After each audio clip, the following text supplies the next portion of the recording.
I sent my mathematic proof that any economy based on interest-bearing debt ultimately terminates itself under insoluble debt as a result of this obfuscation of the currency, as we've explained so far.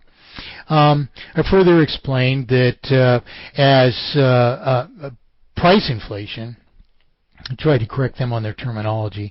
Price inflation, being something like 14% at the time, reflected the basic increasing costs of all things, and therefore, as federal taxes were a fraction of the cost of all things, then obviously decreasing federal taxes 10% per year is not even going to offset a price inflation, and we're still going to have some. In fact, we're going to still have substantial price inflation because federal taxes are a relatively small fraction of the cost of all things.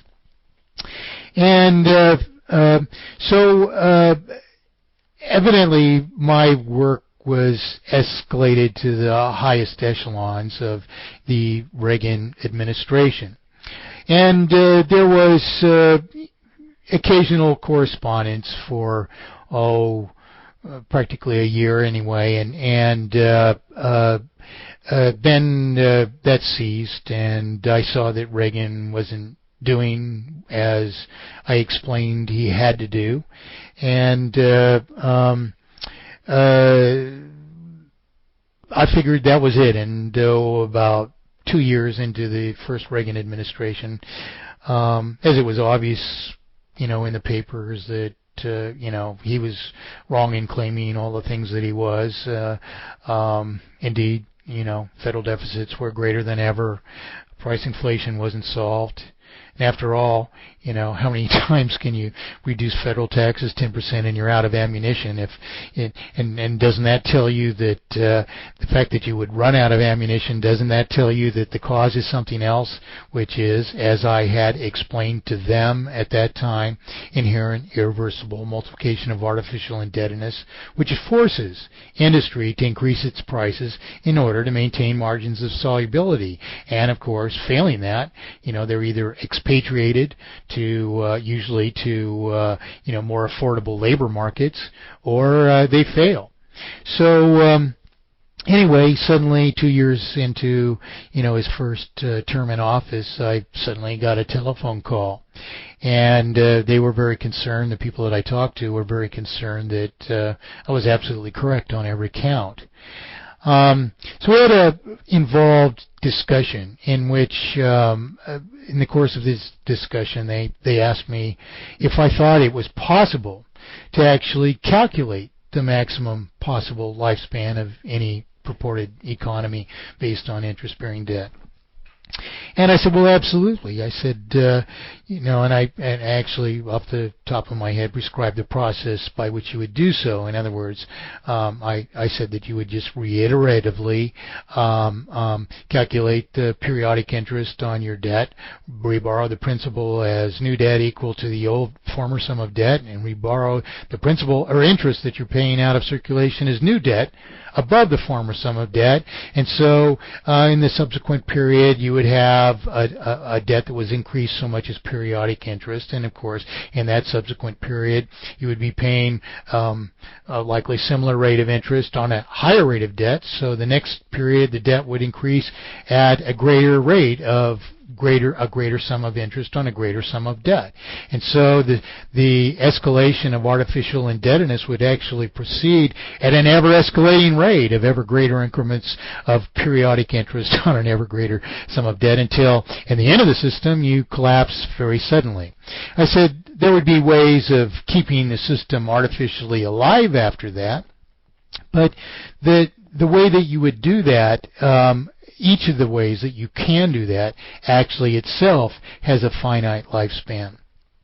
And so I actually raised all those issues in further work that I did for the Reagan administration. They didn't pay me for this. I created this model at my own expense. I spent about 6 months writing a computer model that, Ellen Hodgson Brown is claiming to have modeled her solution now. I leave it to your candid evaluation whether or not that's a preposterous lie. Show us the model. Show us the software. Account for it. She's neither done that nor proven it, and actually I'm hoping I have time to place something where she actually claims this in a Bill Stills video. Anyway, so I provided the Reagan administration these models after 6 months of my own work. But in this discussion where I offered to do this, I said, well, you have to tell me a few things. What are you going to do about interest? And they had no idea even how to reply. They advocated that they were going to have to maintain elevated rates of interest because those elevated rates of interest are what restrains price inflation.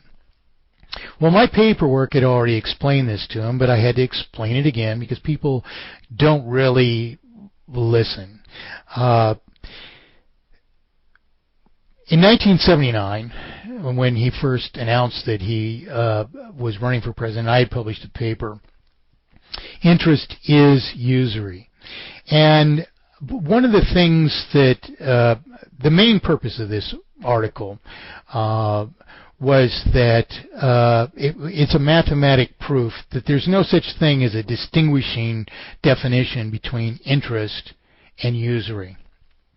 And in fact, if we trace the historic roots of these words in different languages out, we find that this idea that there is a possible distinguishing delineation between interest and usury is in fact a recent part of this lie that this thing that we call economy is actually an economy. So the gist of this proof is that any rate of interest which is profitable to a banking system inherently produces usurious and even terminal sums of debt, which is something that we've already explained over and over and over again already. A further point, a sub-point, if you will, of this essay is that interest does not, it's the cause of increasing prices. It doesn't restrain increasing prices. By dedicating more of the circulation to servicing debt, it denies industry the additional income that it needs, and I carefully avoided using the word profit. It denies industry the income that it needs to be able to sustain itself, to maintain margins of solubility over the increasing prices of servicing this ever-escalating sum of debt. So interest doesn't arrest price inflation, it actually causes it. It prevents us from affording it, which jeopardizes the solubility of industry by increasing how much of the circulation is dedicated to servicing this artificial debt to the bankers. So this whole idea that interest restrains price inflation is part of the lie. It's part of what these quote-unquote bankers advocate to increase their undeserved and unearned profits. So I'd explained all this to the Reagan administration, but I do this in the course of my conversation, and I explained to them, you have to tell me, given what conditions, whatever conditions manifest. In other words, if the debt multiplies to a terminal state, are you or are you not going to increase or reduce interest rates? Because if you increase them, you'll precipitate the failure immediately. If you decrease them, you will allow us to extend the lifespan. So they agree, well, we'll probably decrease them then. I said, well, how much? What are your criteria going to be? They don't even know.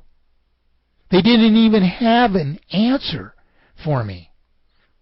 So I had to volunteer to them. I said, okay, what I will do is I will develop some kind of logic which, when we reach the terminal state, that you will decrease the interest rates which are applied to the entire circulation overall, and so that we remain barely soluble. And this model then will determine what interest rates you need to milk the greatest possible lifespan out of this lie of economy, to give it the maximum possible lifespan, and determine the lifespan at whatever those rates are. And they said, okay, fine. We'll be interested in that when you produce it for us. So I worked, like I always do, 15 hours a day, 7 days a week at this. And I wrote these models, which nobody has ever faulted the logic of their algorithms. And all the models do is actually borrow back what we have to borrow back to maintain a vital circulation while decreasing the interest rates as necessary so that we can sustain marginal industry as long as possible. And if you look back in history, you understand that's exactly what happened. If you look at those models, it's marvelous how they actually indicated back then exactly how much interest rates would have to be reduced. They predicted that you're going to have to reduce interest rates to near 0% to afford to service this incredible sum of artificial debt to mere publishers of our promissory obligations to each other. And so these models in 1983 and 1984 predicted that this lie of economy would terminate itself as a consequence of this process at approximately 2010 AD. Bingo. Here we are. Now, I should qualify that because the way that these models were constructed and presented to the Reagan administration purposely indicated a conservative projection of failure. We have actually been in this failure for quite some while. We basically tread across the line of terminal failure, which is artificially sustained by federal overspending and things like that, which artificially reflate the circulation so that we can keep going barely, dedicating everything that the publishers of our promissory obligations can take from us.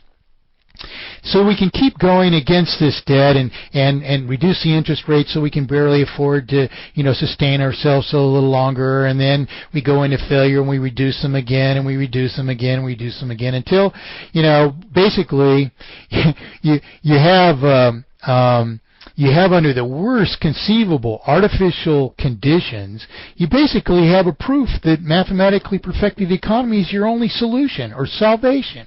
Why? Guess what? You have to eliminate interest because your debt just continues and continues to accumulate by whatever rate of interest remains profitable to a banking system. It's still accumulating at incredible rates. And Ron Paul is claiming, he's going to save us. These guys are, they're publishing money like never before. We have inflation. Sorry. Not even close to true. Inflation is an increase in circulation per represented wealth.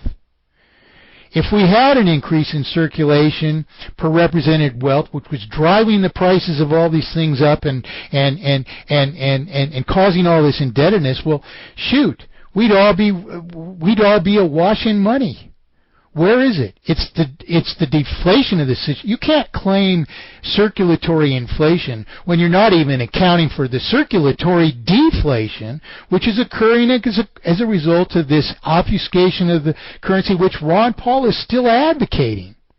This obfuscation of the currency, which perpetually deflates the circulation by all the principal and interest that it obligates us to pay out of circulation, which is why all the new money is being created and introduced. But it's disappearing at an ever faster rate because this accumulating debt per any rate of interest precipitates in faster deflation of interest and principal that we're obligated to pay out of circulation. So you can't just claim that the inflationary part of this cycle exists, completely ignorant of the fact that, well, shoot, we've got so much debt that we're paying all this out of circulation, we can't even afford to do this anymore. We're losing our houses, we're losing our jobs, we're losing everything. The cost of food is going through the roof. Why? Because we have too much money, Ron Paul? Baloney. We don't have any money. And that's the problem, because the obfuscation of the currency deflates the circulation. Okay? Until you account for both, sorry, no inflation. That's a lie. That's a bogus claim. Okay? Worse is to claim you're going to solve it by